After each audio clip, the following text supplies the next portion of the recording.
मेरे चैनल आज हम पॉकेट वाली प्लाज़ो पैंट बनाएंगे। तो इसके लिए हमने यहाँ पर 2.25 मीटर फैब्रिक लिया है और फैब्रिक की विड्थ है 44 इंच। सबसे पहले हम इस फैब्रिक को ओपन कर लेंगे।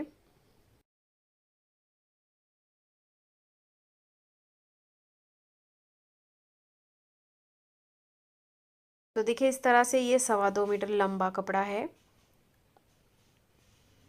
अब इसको हम इस तरह से दोनों की किनारियों को पकड़ के फोल्ड कर लेंगे।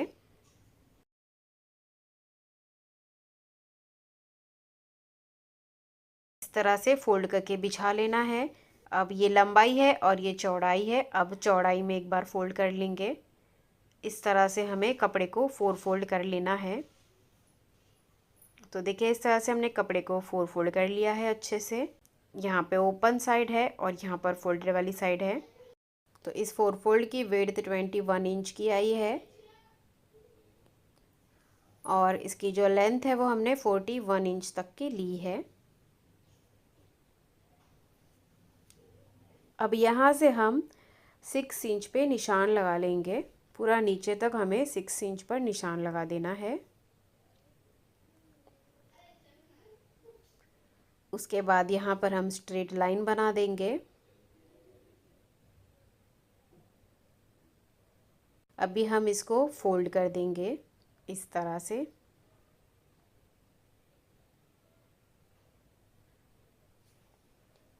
तो जो 6 इंच हमने मार्क किया उसको हमें फोल्ड करना है।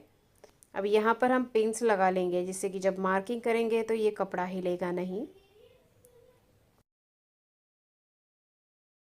अभी हम इस पर मार्किंग कर लेंगे।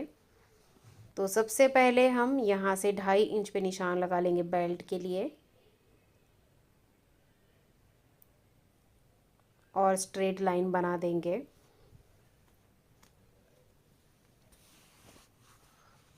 उसके बाद ये जो लाइन बनाई है इसके नीचे से हमें लेंथ के लिए निशान लगाना है। तो रेडी लेंथ है 37 इंच। 2 इंच नीचे से फोल्डिंग के लिए है। अब यहाँ पे भी स्ट्रेट लाइन बना देंगे। अब ये जो लाइन है इसके ऊपर हमें कमर के लिए निशान लगाना है। तो कमर के लिए फॉर्मूला है हिप का 4th part plus 2 inch losing.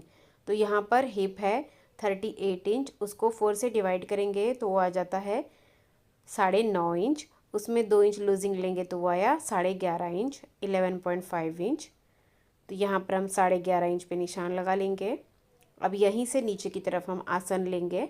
आसन के लिए फॉर्मूला है हिप का 4th part plus 3 inch losing, क्योंकि हम फ्रंट और बैक साथ में कट कर रहे हैं। तो हिप है 38 इंच, उसको 4 से डिवाइड करेंगे तो आ जाता है 9.5 इंच, प्लस 3 इंच लूजिंग लेंगे तो आया 12.5 इंच। तो यहाँ पर हमारा आसन आ गया है 12.5 इंच। अब यहाँ पर हम ऊपर की तरफ स्ट्रेट लाइन बनाएंगे। अब यहाँ से हम 3 इंच पे मार्क करेंगे, क्योंकि फ्रंट और बैक साथ में कट कर रहे हैं, इसके लिए हमें 3 इंच एवरेज लेना है। हेवी साइज़ के लिए आपको 4 इंच ले लेना है। उसके बाद हमें यहाँ से तिरछा 1.5 इंच पे निशान लगाना है और गोलाई देनी है। तो यहाँ पे 1.5 इंच की ही गोलाई देंगे। ज़्यादा डीप नहीं लेना है, ज़्यादा डीप लेंगे तो आसन में खिंचाव आता है। अब ये जो लाइन है इस लाइन के ऊपर हमें बॉटम लेना है। तो बॉटम हम लेंगे यहाँ पर 10 इंच का। तो आप 9, 10, 11 इंच ले सकते हैं। अब इन दोनों पॉइंट्स को हम जोड़ेंगे।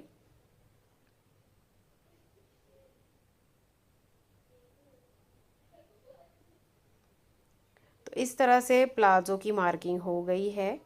अब ये जो हमने कपड़ा अंदर की तरफ फोल्ड किया है उसको बाहर निकाल लेंगे।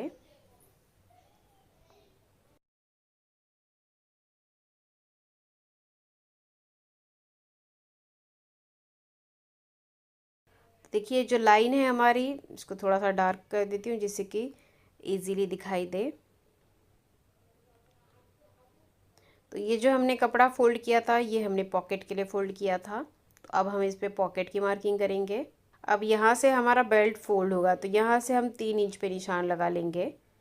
3 इंच को हमें छोड़ देना है। उसके बाद हमें पॉकेट के लिए निशान लगाना है। तो ये जो निशान लगाया है यहाँ से हम 6.5 इंच पे निशान लगा लेंगे। तो ये पॉकेट में हमारा हाथ इंसर्ट करने के लिए है। अब यहाँ से हम पॉकेट का शेप देंगे। तो इसमें से हम पॉकेट का हाथ इंसर्ट करेंगे। तो इस तरह से हम जितना डीप चाहिए उतना पॉकेट का शेप दे सकते हैं। अगर आपको चौड़ा ज़्यादा चाहिए तो आप चौड़ाई भी इसकी बढ़ा सकते हैं।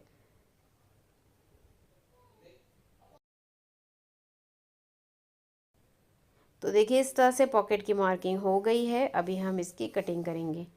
तो देखिए इस तरह से हमें इसकी कटिंग कर लेनी है। तो मैं आपको इसकी कटिंग करके दिखा देती हूँ। तो जो बीच में हमने 6.5 इंच का छोड़ा है उसको हमें कट नहीं करना है। इस तरह से पॉकेट के शेप में हम इसकी कटिंग कर देंगे।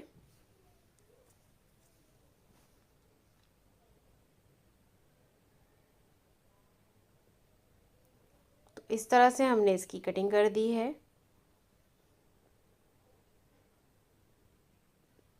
तो ये हमारे पास 4 पीस है, 2 फ्रंट के और 2 बैक के। 2 पीस को पकड़कर हम इस तरफ रख लेंगे।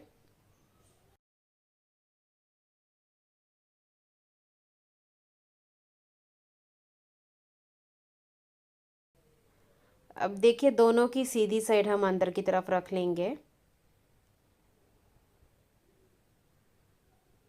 दोनों की सीधी साइड हमने दोनों साइड के अंदर रखी है। अब हम आसन में सिलाई लगाएंगे।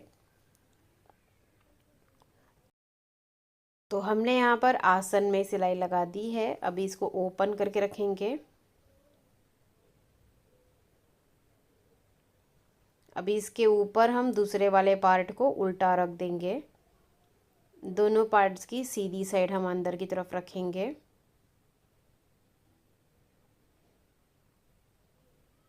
दोनों की सीधी साइड अंदर की तरफ रख ली है। अभी सबसे पहले हमें सेंटर में सिलाई लगा देनी है। तो हमने सेंटर में सिलाई लगा दी है। उसके बाद हम दोनों साइड्स को स्टिच करेंगे। तो इसे देखिए किस तरह से स्टिच करना है। इस तरह से पॉकेट के शेप में हम सिलाई लगाएंगे। यहाँ तक आएंगे इस तरह से। उसके बाद यहाँ से आधा इंच पे हम सिलाई लगा देंगे पूरा नीचे तक। इस तरह से हम दोनों साइड में सिलाई लगा देंगे।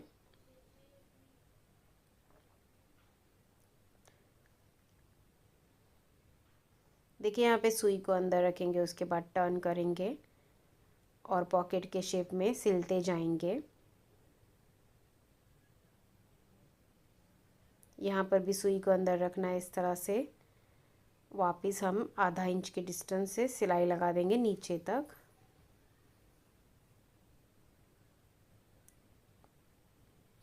तो इस तरह से दोनों साइड का हमें सिलाई लगानी है। अब बॉटम फोल्ड कर देंगे। तो बॉटम के लिए जो 2 इंच हमने छोड़ा था उसी को फोल्ड करेंगे।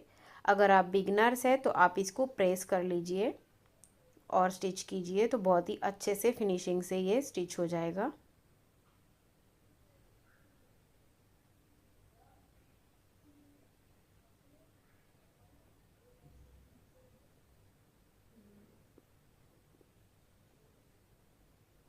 तो देखिए इस तरह से दोनों साइड्स को हमने स्टिच कर दिया है, बॉटम को भी फोल्ड कर दिया है। अभी हमें बेल्ट फोल्ड करना है। तो बेल्ट के लिए जो 2 इंच छोड़ा था, 2.5 इंच, उसको हम फोल्ड करेंगे। तो यहाँ पर आपको इलास्टिक के अकॉर्डिंग बेल्ट की चौड़ाई फोल्ड करनी है।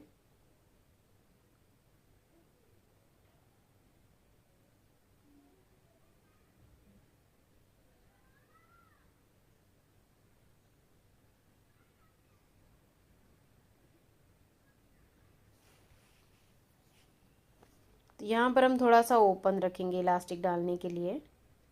तो इस तरह से हमने बेल्ट को फोल्ड किया है। यहाँ पे थोड़ा सा ओपन है, इसमें से इलास्टिक डालेंगे ये हमने इलास्टिक लिया है, इलास्टिक की जो लेंथ है वो हमने 28 इंच की ली है। तो कमर साइज़ 30 इंच है, तो हमने 2 इंच माइनस करके 28 इंच का इलास्टिक लिया है। अभी हम एक सेफ्टी पिन लेंगे और इलास्टिक में लगाएंगे और इलास्टिक को हम इसके अंदर पास करेंगे। एक साइड से डाल के दूसरे साइड से इलास्टिक को बाहर निकाल लेंगे।